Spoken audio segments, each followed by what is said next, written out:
Well, I have another article that I wanted to read to you because it is written by one of my very favorite researchers into the Maya culture, and that is John Major Jenkins. Now, he's written quite a very concise article just surmising what he believes that the alignment on December the 21st, 2012 may bring us. So the article is titled, "Is it the end or a new beginning? What does the 21st of December 2012 mean for us?" In the background, if you can hear some very unusual noises, that is actually a catbird. So, yes, just in case you were wondering what that unusual noise was, I have a catbird in one of the trees just close to where I am sitting out on my back veranda. Okay, so it starts. The pressing question is, what does 2012 mean for us? Consider this. The Maya offer us the 2012 date and tie it into a rare galactic alignment that our science barely acknowledges. They believe, for reasons we cannot quite grasp, that such an alignment would signal great transformation on this planet. If we look around us today and recall events of the last 20, 50, and 100 years, great transformation is indeed what is going on. Perhaps we should pay more attention to what the ancient Maya teachings actually say, rather than injecting modern assumptions and distortions into the 2012 discussion. There is no better place for accessing this Mayan wisdom than the creation mythology otherwise known as the Poal Vu, or the hero twin myth. And here it is in a nutshell. 2012 bodes a challenge and an opportunity for humanity to rebirth itself. Such a transformational rebirth can only be accomplished through sacrifice, sacrificing the illusions that bind us to states of suffering and limitation. We can reconnect with the highest source, our true selves, the center and source of the world. This invitation is reflected in the galactic alignment, our sun's rare alignment with the cosmic heart and source, symbolized by the galactic center. This requires a little context and explanation. In the creation myth, the vain and false ruler Seven Macaw appears at the end of the cycle. He deceives and controls people, trying to take all their wealth for himself. That is the Mayan prophecy for 2012. Today, world leaders, megalomaniacal presidents, and even corporations all exhibit this trait. The Mayan prophecy for 2012 has come to pass. This is no accident. Ego takes control of the world at the end of the cycle, and this is a fact of the dynamics of cycles.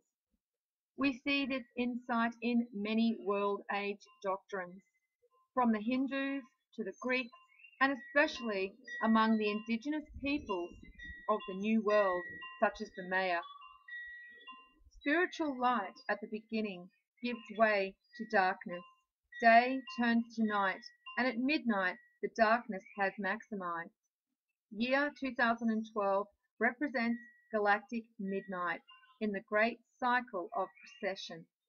Everything is inverted. The ego denies any spiritual authority higher than itself. But because the ego's vision is short-sighted, limited only to its own gain, it corrupts the world. There is a second part to the Mayan prophecy in the Poal Vu. Seven Macaw's nemesis is one Hanapu, the December solstice solar deity. He is the father of the hero twins, and much of the story is about facilitating his rebirth at the end of the age. First, Seven Macaw, the ego, must be put back in its place in order for the higher consciousness to appear, for the mind and heart of humanity to be reborn. The self-serving squawking of ego must be stopped. The whole story is about the dynamic between the limited ego Seven Macaw and the eternal soul, one Hanapu.